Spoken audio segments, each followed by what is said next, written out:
hopefully it's obvious to you all why we're excited about this event. We have some wonderful information to share with you throughout the day. You've already gotten a taste of it from Ann and Mike. As you know, our state, unfortunately, we have the double joy of sea level rise and increasing storm surge, but also land subsidence. And so we're really in the epicenter of this issue here.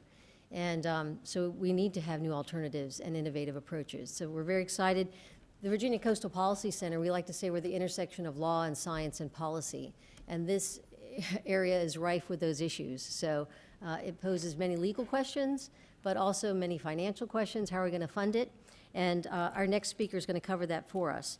I do want to quickly mention that this is being filmed. So if there are some people from your locality or some localities that couldn't get here today, they can watch it on our website later. We will be posting it.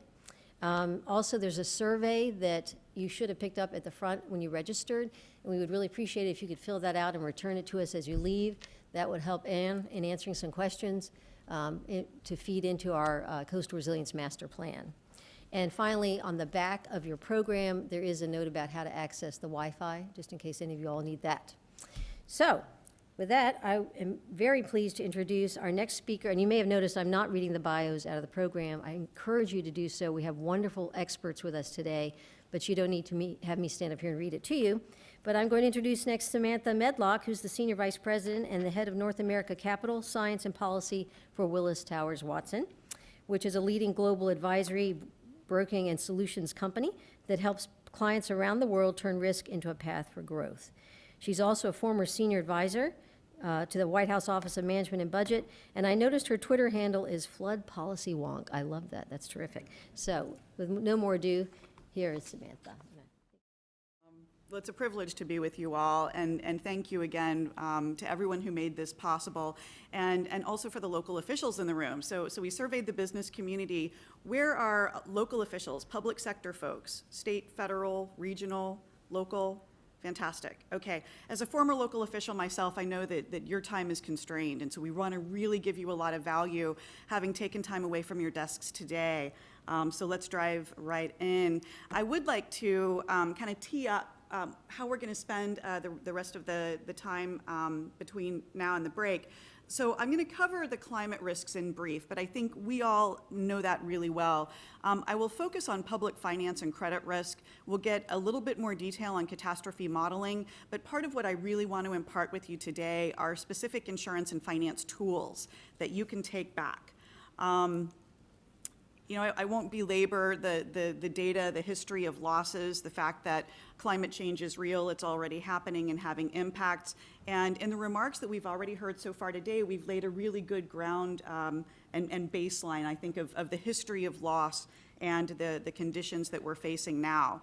The risks are getting characterized through the Task Force on Climate Change Disclosures and others through three categories that I think help us wrap our brains around this, one being the physical risk that we are all talking about and familiar with, as well as transition risks and what it means to transition economies, communities, and institutions from the current state of operations and approaches into where we're going to need to be, but also potential liability risks. I am a lawyer, and we're going to hear from Don in a little bit, but I think underpinning all of this is, I think, a reconsideration of what the potential liabilities are for communities, for state and local leaders, as they think about the risks and the way that data can also be imparting new potential liabilities.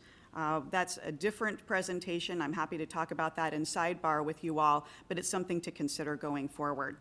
So what do we mean in terms of these physical and transition risks? We're familiar with what they can be around flooding, drought, heat, sea level rise, wind, and extreme weather. The transition risks that can arise through changes in policy, through new liabilities, even changes in technology. But the potential financial impacts both for business and for government can be significant in terms of disruption around production and operations, worker availability, transportation and supply chains. The physical damage to these assets and rising insurance costs also need to be factored in. changes in resource and output, as well as changes in demand, where we're seeing consumers demanding different insurance products. We're seeing consumers across different markets demanding less carbon-intensive approaches. And this can be imparting its own need to change the way that we go about business. So the Task Force on Climate Financial Disclosures has organized recommendations around 4 themes that translate certainly into the commercial space, but also into the ways that we go about things through government too. So for example, governance and needing to look not just jurisdiction by jurisdiction or state by state, but looking across jurisdictional boundaries and thinking about these issues as a region, as a watershed, as shorelines is going to be really important. And there are ways that taking that regional approach helps you engage markets with a more muscular strategy. There's also a need to think strategically about the impacts of these risks to business, to financial planning in the short, medium, and long term, and to develop a resilient strategy for different climate scenarios based on your risk appetite. In the realm of risk management, how these risks are getting identified, quantified, communicated, and managed is going to be key, and how they get integrated into your overall risk management strategy, accounting for the effects of climate change that are already on you, but also those to come, for example, over the life of the asset. So as you're thinking about the next infrastructure investment that you may be making, it'll be important to consider the impacts that can be manifesting over the entire lifetime of that asset and informing your siting and your design with that kind of information. Metrics and targets is where things get really challenging. I will often say my kingdom for a metric. And we see over the last probably 5 to 7 years, the credit rating agencies getting more and more interested in identifying metrics around how these impacts can be affecting the ability to repay on debt, for example. And we're starting to see the credit rating agencies gelling around specific measures of risk and resilience that are informing the factors that they're using for credit rating. But as we start landing on specific metrics and targets, it's going to be important to also consider how that informs the calculation of benefit cost analysis in project prioritization and in the design of public programs. From my previous post at the Office of Management and Budget in the White House in the previous administration, thinking about benefit cost analysis informed the design of every federal program every time we went through a budget cycle. So as the methodologies of how we calculate cost for a project or for a program, but also how we calculate those benefits is going to potentially change how federal dollars get invested, how state and local dollars get invested, and how these projects get prioritized. So let's do a deep dive into public finance. Of the nearly 17,000 US public finance ratings, almost 80% of them are secured by either taxes or by an appropriation on a government entity. That attracts a lot of attention from credit rating agencies. It means that they are going to be paying very close attention to liquidity, to appropriations, and to taxing approaches in terms of assessing credit risk. So what is a credit rating? From the municipal perspective, it's about assessing credit worthiness of an issuer or an obligation. It is an opinion about relative credit risk. It's an opinion about the ability and willingness of an issuer to meet its financial obligations. It can be forward-looking, and it is continually evolving, and it's intended to provide a standardized lens to be able to be comparable across different sectors or even different geographic regions. But here's what credit ratings are not. It is not an indication of market liquidity or price. It's also not investment advice or guarantees of what future credit risk may look like for an issuer. It's not an absolute measure of default probability. It's also not expected ultimate loss. It doesn't tell you what the scope or scale of that loss may be in the event of default. So I want to break down how credit rating agencies will look at risk through different dimensions for municipalities. And this is representative rating. It doesn't vary tremendously across the different municipal credit rating agencies that are involved in this, and breaks down across institutional frameworks around governance, economy and management factor, importantly. Liquidity, budgetary performance, and budget flexibility are important, as well as debt and contingent liabilities. But you can get a sense of how these different dimensions of local government are getting weighted within credit rating agencies by and large, all feeding into an indicative rating with then overrides and potential adjustments of around one notch that they may make, taking into account factors that may not be adequately captured by the dimensions that are listed there, all to arrive at a final rating. And you can also get a sense of where credit rating agencies may actually be capping these ratings. And that's something that I know gets to the DNA of the decision-making for state and local governments. As you're going to market, you know that your credit rating is going to be reevaluated and reassessed every time you go to market, but also on a routine basis or following major events. So let's break this down a little bit more. The impact of changes in population is getting more and more important in the factoring that credit rating agencies will use. So they will look at income levels, the tax value of property. They'll look at the broader regional economy, at unemployment rates, and also potential population growth. So this will be important as we look at migration for coastal communities, changes in population that can occur after a major disaster, but also where receiving communities that are farther inland or on higher ground with regard to flood risk can need to be prepared for that influx of population. As we also look at migration due to evacuation, we saw large numbers of people essentially depopulating parts of the Caribbean, including Puerto Rico. Communities in Florida, Central Florida and South Florida, received a massive influx of folks needing housing, of folks needing health care, of school children needing classroom space. And while many of those folks have returned back to the island, many have not. And so it is these sorts of changes that need to be anticipated, both for communities that may be losing some population, but also those who are looking to receive population. There are also changes that can come as a result of management and planning. And so you don't necessarily have to change physical risk on the ground in order for credit rating agencies to take into account what you're doing within your community. Planning actually matters. And the fact that communities are engaging in climate adaptation planning, that they are engaging in resilience and hazard mitigation planning, in infrastructure and capital improvement planning actually matters and gets taken into account. We'll look at a specific case study of that in a moment.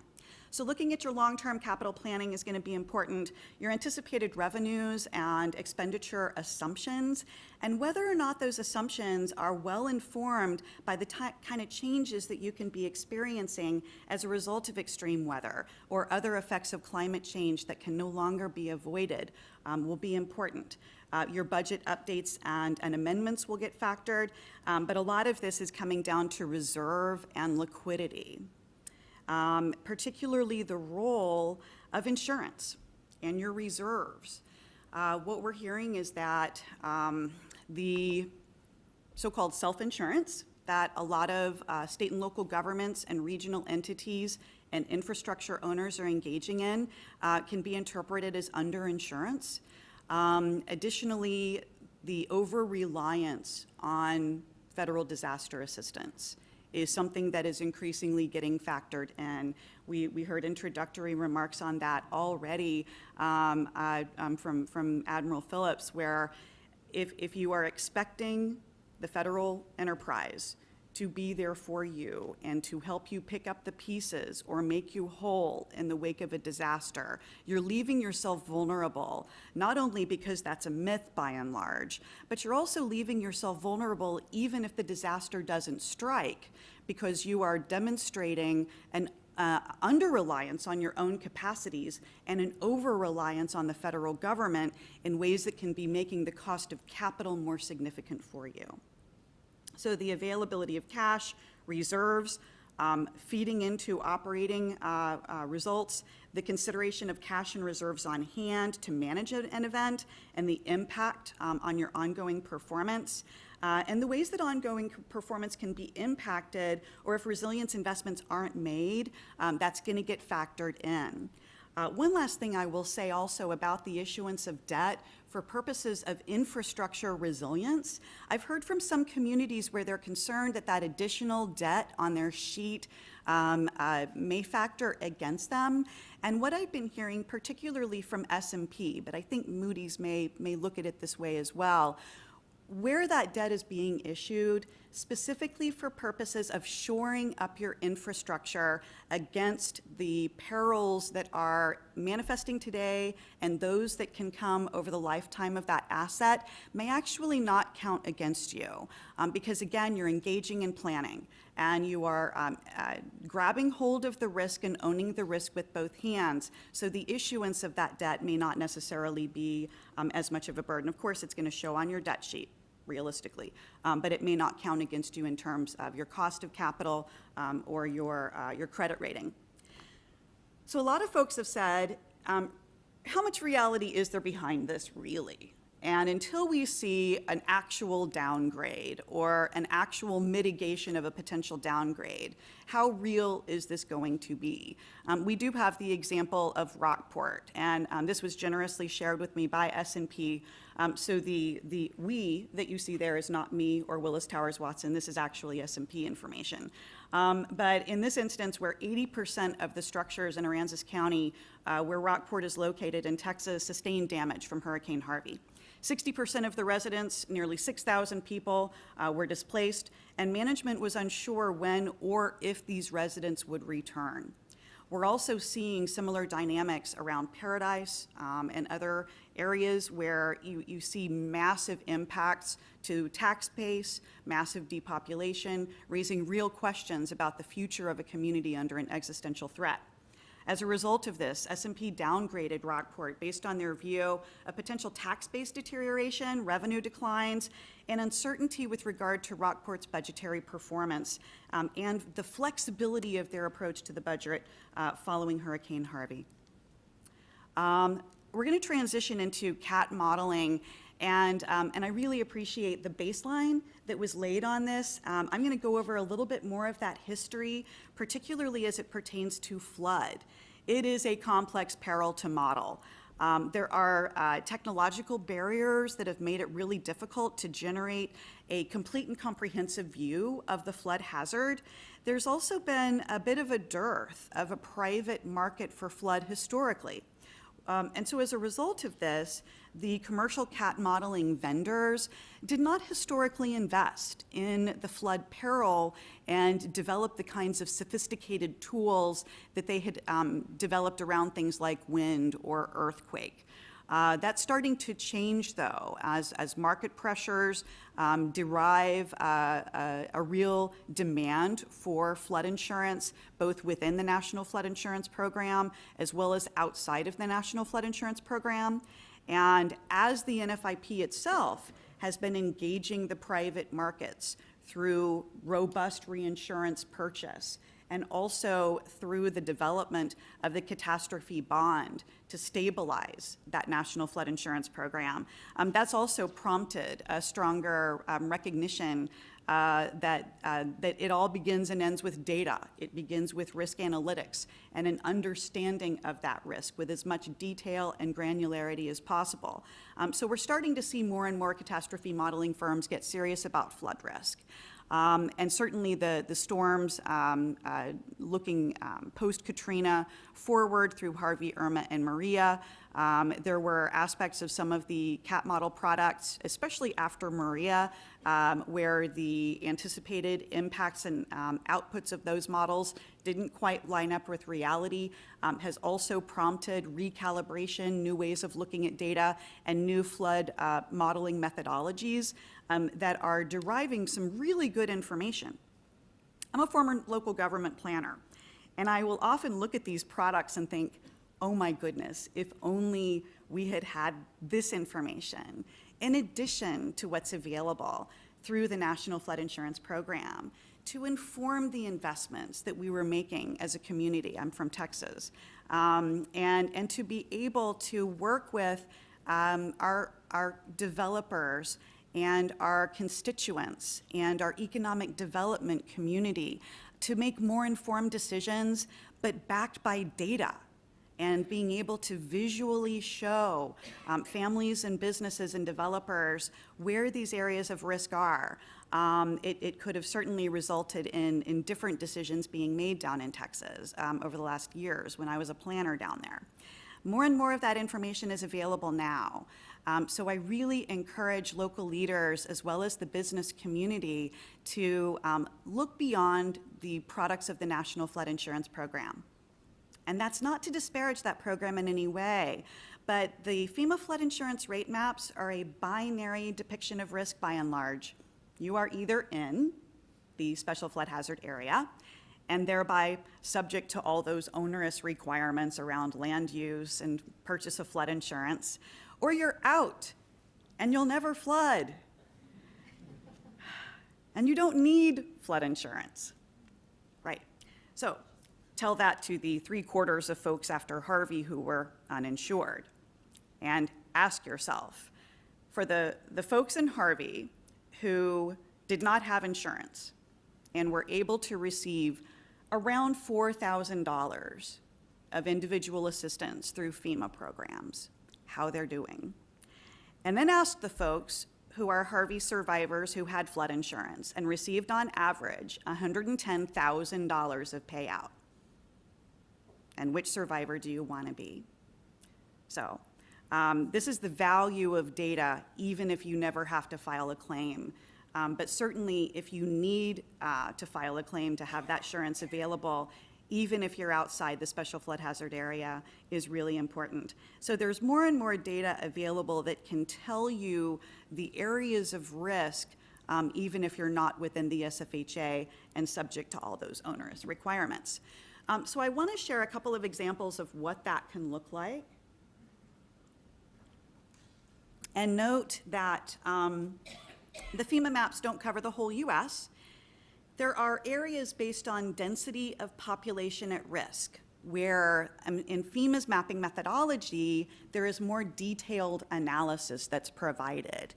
So you can be getting a more granular understanding of risk in those densely populated urbanized areas if you can not only read the map, but also go to the flood insurance study and do what certified floodplain managers and engineers and hydrologists do, which is to interpret that study. These are all things that developers may or may not do, certainly communities should be doing, but prospective purchasers for a home are most likely not going to do. They are going to hear that they're outside the floodplain and don't need flood insurance, and that will be the end of their inquiry. So the lack of data outside the SFHA is the special flood hazard area is significant. I'd also like to note that there are older maps that have not been digitized. I'm a little more concerned, frankly, about the older maps that have been digitized. And we can have a digital product with a date stamp of it of 2017 that is depicting data from the 1970s. And it can be treated as and misinterpreted as a new product, a new depiction of risk, when in reality it is not. So I don't know if my little red dot is going to work. I might have to step away a little bit. But note these tributaries right here that are not shown in the special flood hazard area. These areas right outside the special flood hazard area that are flood prone and are absolutely subject to getting wet Not every flood is going to follow the boundaries on a map. So this is the kind of information that can be very important to inform decision making. Here's another example. On the left side, we see the FEMA flood insurance rate map data, a very crisply defined line. You're either in or you're out. On the right side, we see data from the cat modeling firm Cat Risk.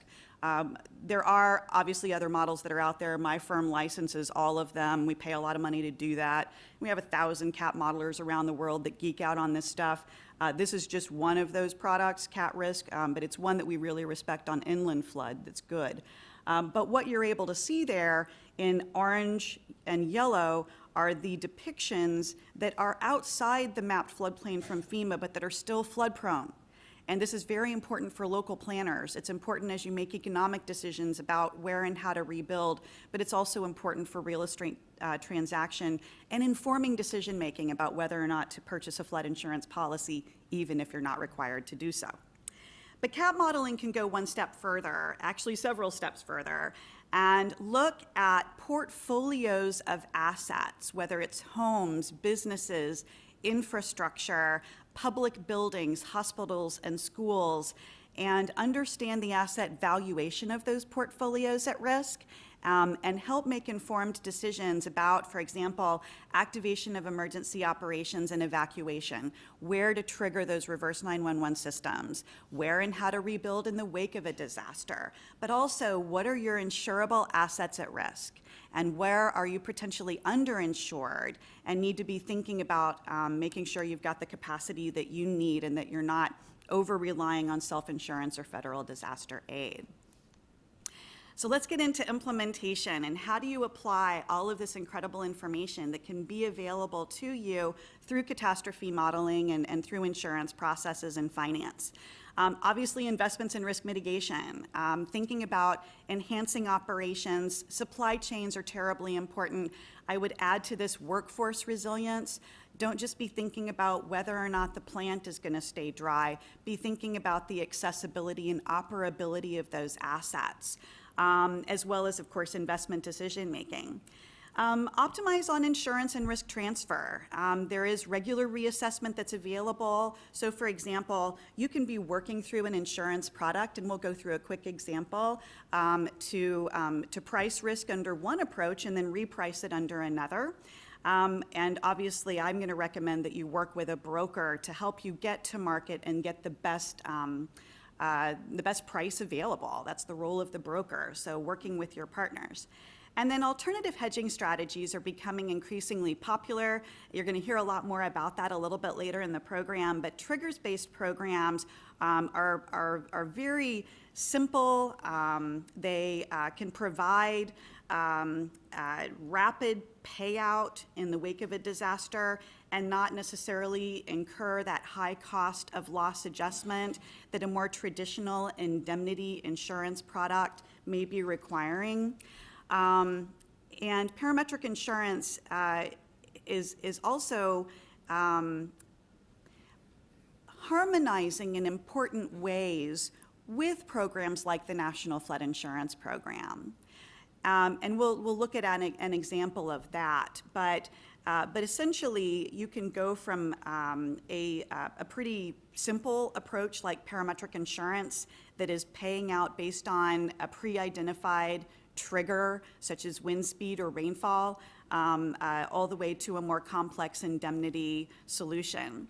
The kinds of triggers that lend themselves really nicely to these types of triggers-based solutions like catastrophe bonds or parametric insurance would be rainfall, cubic feet per second flow in the channel, water surface elevation, although I will note that where you have a human intervention, like opening a floodgate, that can make it more difficult to get a good price on a risk for water surface elevation downstream. Wind speed is probably one of the most readily used and widely used types of triggers around catastrophe bonds, as well as earthquake magnitude and temperature. This is a case study that I'll share with you quickly where we were able to look at a regional entity that spans different jurisdictions down in coastal Texas, dealing with not only concerns with rainfall, but also concerns with water surface elevation. And we see this a lot in estuarine areas, as well as inland river areas, where you may have a system that can take 25 inches of rain in a 24-hour period, as long as the channel is dry, as long as the river has the capacity to take massive pumping of dewatering those areas. That same area may not be able to take 7 inches of rain if there's not the capacity in the channel. So a simple rainfall trigger may not work as well for the design of a catastrophe bond in that particular instance. What we've got to do is look at the intersection of water surface elevation and how much water is in the channel in combination with the rainfall rates, so that as we lose channel capacity, the rainfall rates that could trigger the payout of a catastrophe bond can become lower. We can also devise payouts to pay even before the disaster rises to the level of being a presidentially declared disaster. So I hear from mayors and infrastructure owners a lot about wanting payouts for things like these more chronic inundations that are occurring, so that they can get lower levels of payout, but more readily available to do things like flood fight for a levee owner or operator, or fund evacuations under catastrophic conditions. I don't want to get too much more, though, into parametric insurance. I really want to leave more of that content for later in the program. You're going to get a lot more information about parametric. Where I want to spend more of my time with you now is on catastrophe bonds. Folks in the room that have heard about catastrophe bonds, I think there are a fair number that are out there. This is also a triggers-based instrument that can make liquidity available where the sponsor will issue the bond that and pay a premium in order to access this capacity, which will sit in a special purpose vehicle. Investors, meanwhile, are providing capital. And there are permitted investments that special purpose vehicle can be making, conservative investments to protect that capital. But there are great examples that are out there. For example, after Superstorm Sandy, we see the MTA out of New York taking out a catastrophe bond in order to protect infrastructure there against major catastrophic events. We've also seen the California Earthquake Authority take out massive catastrophe bonds in order to transfer more of their portfolio risk. And then similarly, recently with the National Flood Insurance Program, that program taking out a catastrophe bond in addition to the reinsurance purchase that it made to work to stabilize a program that is noted as already $20 billion in debt to the federal treasury. I'd emphasize, though, that there is a very strong market for catastrophe bonds, even following record loss years in 2017. So to give you an idea, in the second quarter of 2018, it was the second highest quarter ever recorded, with over $1 billion in cat bond transactions. And if we looked at 2018 in the first half as a single year, it would have been the second most active year ever recorded. And then, of course, we had the subsequent 6 months of transactions. So cat bonds are providing really important solutions that can be devised and tailored to stabilize risk. But what they also impart, as you structure the bond and you impart it with all of that catastrophe modeling data, is great information to inform local government decision-making, even if that bond is never triggered. You've got a much more nuanced and robust understanding of your risk that can be informing your mitigation actions, that can be informing your investment decisions. I want to wrap up with a concept of resilience bonds. That is a new instrument. These are not yet, they're not out in the market yet, so we're always on the lookout for the first resilience bond. Lots of folks that are interested in being second to market But we're looking for that courageous first.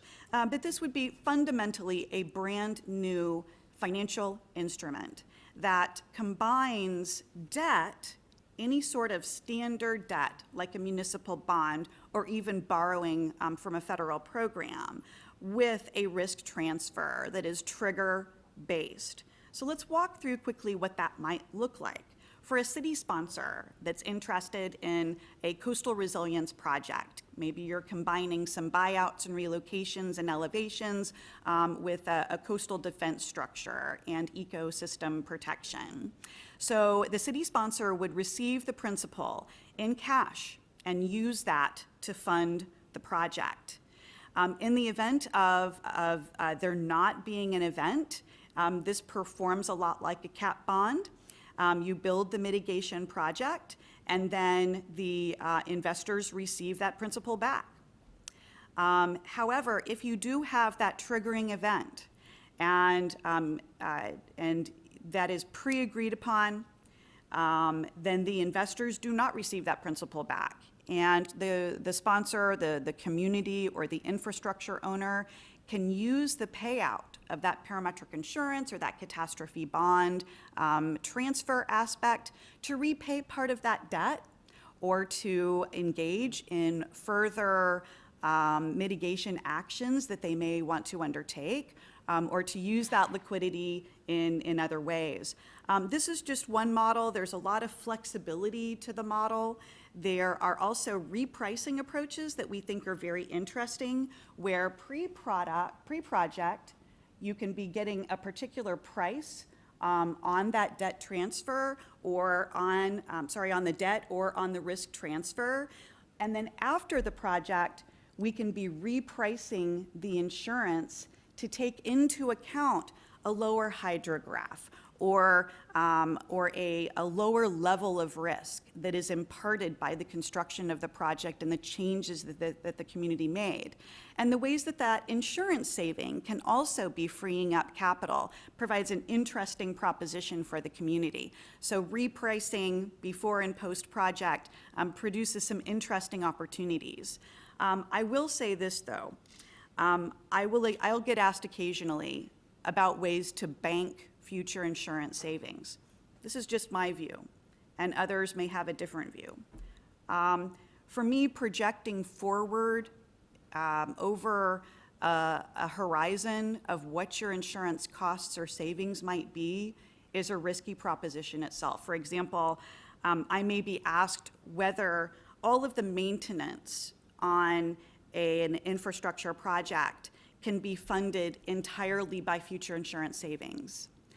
In my view, infrastructure maintenance is so fundamentally important and has been too often overlooked in this country. We've already got enough infrastructure maintenance problems without risking what you're and leveraging anticipated savings on insurance.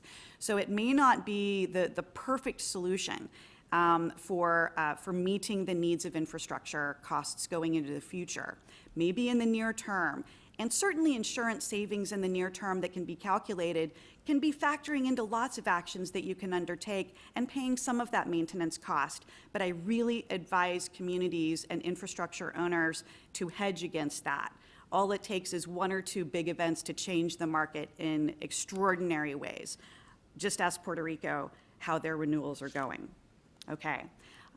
So I'll leave you with 4 examples very quickly of some of these triggers-based solutions that are already out there and performing well. The Caribbean Catastrophe Risk Insurance Facility has been around since 2007, providing cover against tropical cyclone, rainfall, and earthquake. These are providing early payouts. The Africa Risk Capacity that's providing protection against drought in West Africa. Pacific Catastrophe Risk Insurance Company, or PCRIC, providing protection in the Pacific area. And then also the Global Ecosystem Resilience Facility that's devised to provide valuation of ecosystem services and factor those into the design of financial transactions and innovative solutions, for example, to protect coral reefs. So I'll leave you with those examples and wrap up there. Thank y'all.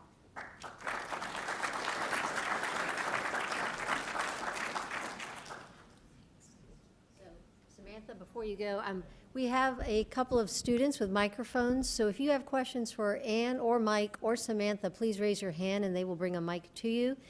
Before you go, you talked about a number of different tools. I saw the Caribbean, the first regional risk pool. Yes. We have, I'm sure, a number of rural localities represented here that are probably wondering, how can we use tools like this? And do you have any suggestions for them about how they could approach this? I do, and thank you so much for that question.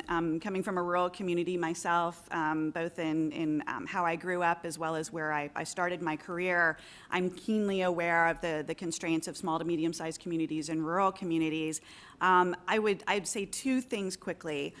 One is that in taking a regional approach and partnering across a watershed or across an economic market, an employment market, enables small to medium-sized communities and larger-sized communities to come together in a regional vision. But I've also seen instances where more rural communities will come together themselves and engage in planning, develop contracts to bolt on some technical resources to help them out, by pooling their funds and getting either an insurance partner or a risk management advisory partner to just sit down with them and advise on how to engage the market, or how to go about risk transfer, what are their infrastructure options as they do grow over time, because so many of these communities are going to be receiving communities as these population changes come. And the sooner they pre-position to have a vision of what their community wants it to look like, what sorts of standards do they want, and how can they double or even triple their population over the coming generation or the coming 50 to 100 years, and achieve that vision as a region. So coming together and pooling, I think, is really important. The other thing that I will note for our more rural or small to medium-sized communities is to not assume that some of the resources that you're hearing about today are not within reach for you. Things like, and we'll hear this from Evan later, but things like the Caribbean Catastrophe Risk Insurance Facility or parametric insurance, these came out of emerging markets. They are designed to be surprisingly affordable, unbelievably simple. Many of these deploy on a handheld device.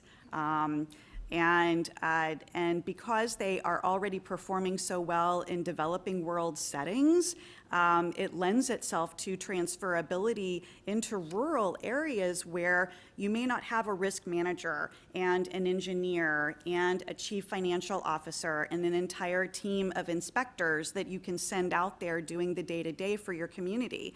I was part of a community where our entire staff was volunteer, and so I really understand those constraints and challenges. But you've got partners who are really very happy to work with you, and it doesn't necessarily have to cost an enormous amount of money to bolt on these resources. Also be thinking about the pro bono technical assistance that's available to you through the USDA programs, and through some of the other programs. We can talk more about that and what some of those specific programs are. Many of you know what they are, but there's a lot of technical assistance also available through state and federal government programs. But don't go it alone. There's a lot available to you. Team up, serve up some barbecue, get everybody together, and talk through how you're going to do it. I just wanted to add that, I don't know how many of the communities use insurance brokers or consultants. Samantha's company, Willis Towers Watson Consulting Company, and an insurance reinsurance broker. Even if you're not going to buy something, they can come in and do a lot of risk analysis for you, give you access to some of the cap models we talked about, and talk about strategies to mitigating and financing your risk. What I want to assure you is that the capital is out there, and I'm going to tell you why. First of all, the importance of collaborating across communities to get to, if you want to issue a cap bond or a mitigation bond, if that ever happens, but is important because the water doesn't know where a community starts and ends, and and protecting one community can have residual benefits to an adjacent community, and the financing costs and the analysis can be shared. The reason, there is $400 billion of catastrophe reinsurance limit bought in the world. There's about 600, depending on who you want to talk to, there's about $600 billion of reinsurance capital to take that risk on. And what happened in the 80s and the 90s, and the reason it got so expensive, was all these insurance companies would write the risk and funnel it down to 25 reinsurance companies who carried all this risk on 25 balance sheets. And obviously, as peak risk concentrates, the price gets more expensive. But as these triggers, these parametric triggers came out, and actually the cat bonds have gone beyond parametric, and they will do just ultimate net loss cover. You don't even need a trigger. Other forms of capital became interested. Why? Because cat risk is uncorrelated with the financial markets. And if you turn a cat bond into a fixed income instrument that does not fluctuate in value based on interest rate movement, is not subject to the equity markets, it becomes very attractive to investors. And we have seen a lot of foreign sovereign wealth funds and a lot of government pension funds, especially in Canada, come to the U.S. to buy the cat risk for their investment portfolios. There is $15 trillion of capital in pension funds and sovereign wealth funds around the world. If 2% of that capital finds its way to our market, it doubles our capacity. And that's what's helping keep pricing at a reasonable level. So there is a lot more capital out there willing to take this risk on because of the uncorrelated nature, and because modeling has gotten better. They feel they can put an equivalent default rate on the probability of the event. They ask for a multiple of that, just like they do when you pay an interest rate. That interest rate reflects the multiple of the expected default rate. The interest rate on the cat bond reflects the multiple of the expected occurrence of the event and loss associated. So the money is out there. We got to figure out how to get to it. Yeah.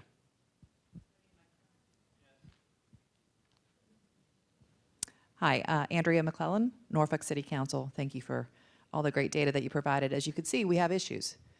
We have a lot of issues that are unfunded. So we just went through a U.S. Army Corps flood risk management study that identified $1.7 billion in infrastructure, only tidal infrastructure. Additionally, we have over $1 billion in stormwater needs as well. We don't have the money to deal with this. I serve on City Council. We're adopting our budget next week, and we have about $20 million to deal with flooding. What I have been told has, from our city manager is our debt capacity is such that we really can't afford to pay for these issues because of our GO bond issue. And what I heard today was, and what I agree with, is if we're forward thinking and we're investing in future infrastructure and mitigating our risk, that 1-to-6 ratio that you referenced, I don't think that we should be penalized by the markets, but we're not doing that. How do I get that message to our city manager so that we can start to free up funds and our capacity so that we have to address these things? It's not an if, it's a when we are going to get hit in Norfolk, in the state of Virginia. And why hasn't anybody issued a resilience bond? And let's talk really quickly. And does resilience bond, would that go against our GO debt limit?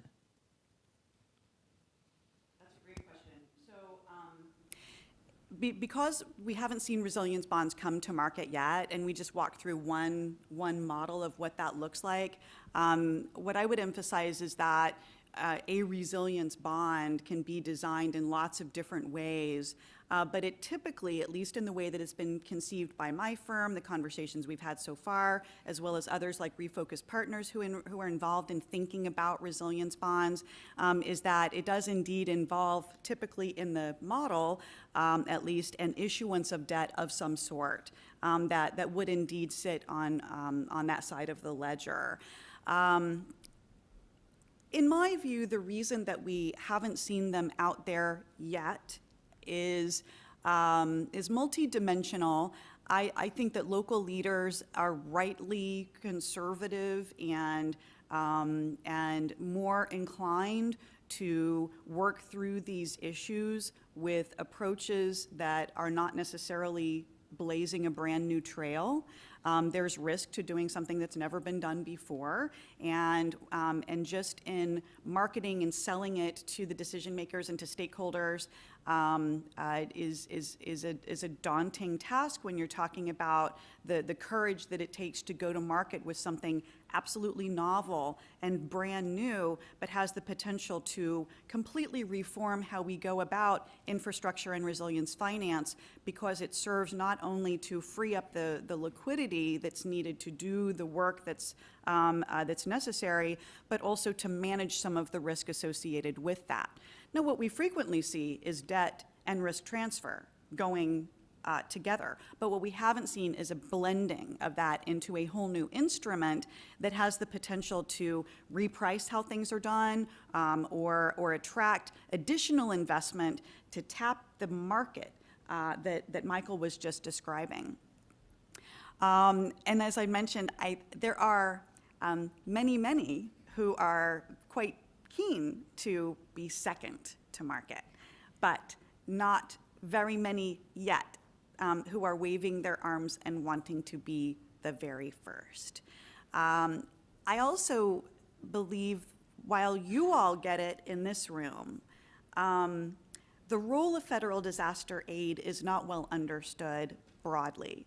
And there are still persistent myths that in the wake of a disaster, the federal government flies over in a C-130 and just drops cash out the back end. And they hear numbers like $90 billion that went to Puerto Rico, when in reality, it's closer to around 11, and even that has not been deployed as cash on the ground yet. And for those of us that were involved in working with Katrina and Sandy, recovery is very, very long term. And looking for at the Harvey Ehrman Maria experience, it's gonna be a generation of recovery. So there's both the delays that are not well understood, that it takes years to get some of this money through the programs out to where it's needed, but also that you're not going to get as much as you think. And even though that we're hearing about billions of dollars that are going to Houston and Harris County, it is a drop in the bucket compared to the need. So I think there's just a lot of misunderstanding out there. And when you combine that with a brand new novel instrument, we're continuing to do that education and work with local leaders. But I think that's part of the reason that we're not quite there yet. But it's my sense that we are on the precipice of a major series of changes, both in parametrics that we'll hear about, as well as a greater advent of cat bonds and whole new instruments that are going to really change the way that this work gets done, if only out of necessity. I mean, I can only imagine the frustration. I don't think we have any silver bullets. I think the state has to somehow assist the communities through the debt issuance, or some sort of backing and resource. Maybe Ann can comment on that. I don't. Yeah. So I think that we hope that this isn't a one-off conference, and we want to go to the next iteration, which I think is bringing together the people who would be investing, or at least people like us, to brainstorm more specifically on how we partner. I mean, it's hard when the mitigation bond, I think, is really basically just a debt issuance that's going to be targeted towards resiliency. Can we get those investors together with the cat bond investors such that it's looked at together as a collaborative project rather than two separate paths, such that there isn't, you miss the synergies? Because the cat bond should drive down your cost of borrowing on the mitigation bond side. The other thing, I don't know, with NIFWIF here and others, I don't know if people can apply for grants that just go straight to debt payments for bonds that are issued specifically for mitigation. I think that where I sit, I'd have to spend more time with people like you to understand how we can bring together the private sector with the public sector. Go ahead. Yeah, we're We're certainly hearing a lot about it, and it's one of actually the most promising things that I'm hearing coming through the conversations involving the federal government. And more recently, I'm also hearing a lot more about CDBG, the Community Development Block Grants through the Department of Housing and Urban Development, both the annual appropriations for CDBG as well as the disaster recovery, the CDBG DR, and looking at ways that that program may be available to do things like paying premium or making CDBG DR a codified, regular, statutorily authorized program so that then we can go through annual appropriations for the program, but that can be imparting more resources available for technical assistance, planning, and the paying of premium. In my view, those are the greatest needs that I hear about from the communities, and not just in my current role, but throughout my career. Technical assistance, data, and the paying of the upfront costs to access the market. So whether that's premium or paying for the kinds of structuring and design that are needed. But I would say also, as Michael noted, there are folks that are in the industry who can be available to you, even if it's not about structuring a cat bond or going to market for an insurance solution, but as a risk management advisor to help just think through the options. And so that may be a place to begin, but I also love the idea of convening across the markets to address a regional challenge in a really robust way, and to take a conversation like this into more of a work session, where we're rolling up our sleeves and we're opening up the books and we're looking at data and sharing data and doing at least some back of the napkin design and calculations to give you a sense of where the most efficient paths are going to be for you to achieve those synergies. Yeah, I think it's important that you continue down the path, even if you don't have the funding, because you don't know when the funding's going to show up. I'd be curious as to how educated is the taxpayer base in supporting the initiatives? They're not educated. So I think that is actually a place where we all have to start, is we have to educate the taxpayer base to get behind the initiatives, to accept when you issue the debt, because a lot of times it goes to the public for a vote ahead of time, not there. And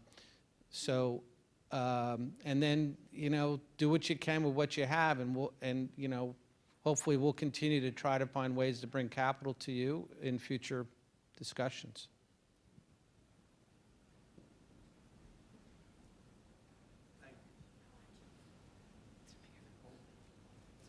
Oh, hi.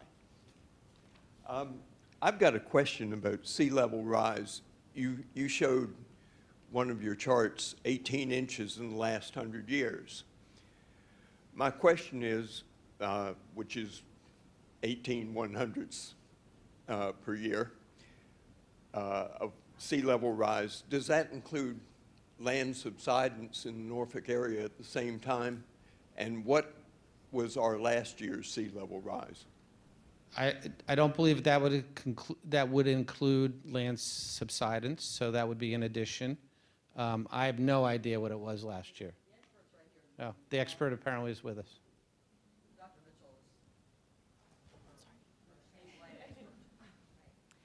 Yeah, so that does include land subsidence, actually. There you go. Sea level rise is accelerating, though, so it's coming up faster now than it did. So in the early part of the century, you're looking at it coming up on the order of maybe 2.5 millimeters a year. Now it's coming up about 5 millimeters a year. So by 2050, we're looking at, if it continues on this trend, 10 millimeters a year of sea level rise. So the sea level's rising faster each year than it was the year before. And our land subsidence? It currently is, although the land subsidence is stable right now. It's a fixed amount of that. So the increase in the global sea level rise is going, so the percent that's subsidence is going to start to decrease over time. Yeah. You're welcome. And that's Dr. Molly Mitchell from the Virginia Institute of Marine Science, in case anyone doesn't know her. All right. Any other questions? Was there one back there? Yeah. I have a question about our credit ratings for municipalities. And you all talked about how, companies like Moody's are starting to look for what kind of plans do municipalities have for making ourselves more resilient.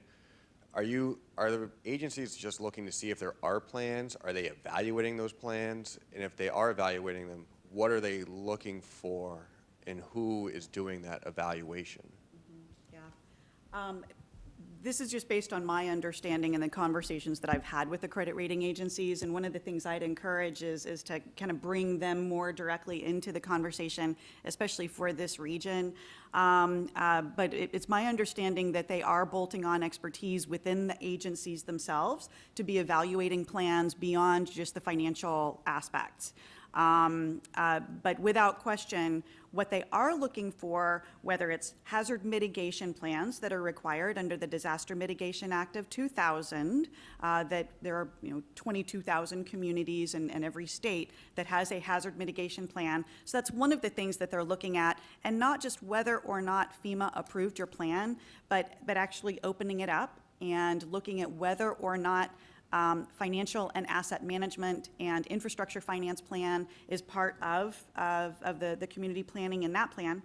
They are also, and this was a pleasant thing to hear, that they are looking at the integration of these plans. For example, whether or not hazard mitigation, coastal adaptation, or other climate adaptation planning or resilience planning is integrated into the community's comprehensive plan or capital improvement plans, so that these are not happening just in silos, but to what extent is that integration happening? But without question, financial planning in terms of anticipating changes in tax base, anticipating changes in liquidity and insurability and insurance cover compared to the need is part of what they are looking at in these plans.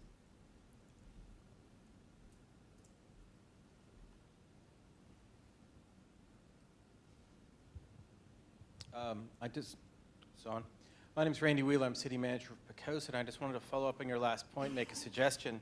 If this is an iterative conversation, of which there will be many, it would seem that the next time a version of this group got together, people from the bond rating agencies should be invited to come talk about that, because that's a central thing that we're all dealing with. And the flip side of that same question is the councilwoman's question of 15 minutes ago, which is, we all have, as municipalities, an amount of money we could borrow before we endanger our credit rating.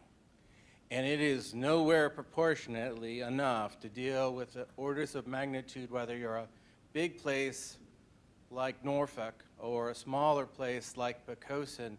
There is a huge gap. And so in addition to the rating agencies, it might be really interesting to have the municipal financial advisors that do work in Hampton Roads all be invited to listen and perhaps contribute. Thank you. Agree completely. And if I could add economic development folks, your chambers, I mean, you know who the important stakeholders are and sectors and voices in your community, who the influencers are in your community. The sooner you start telling that story and engaging those folks, but I completely agree. I think that's absolutely smart. If I could quickly follow up on that. We did work with the planning district commissions to invite financial folks, staff here, and it's very hard to get people to come, first of all, out of the blue, right? Getting an invitation out of the blue. But going back to Mike's point about education on the importance of this, I think that the more you all can go back and talk this up to your staffs, the better turnout we'll have on that front.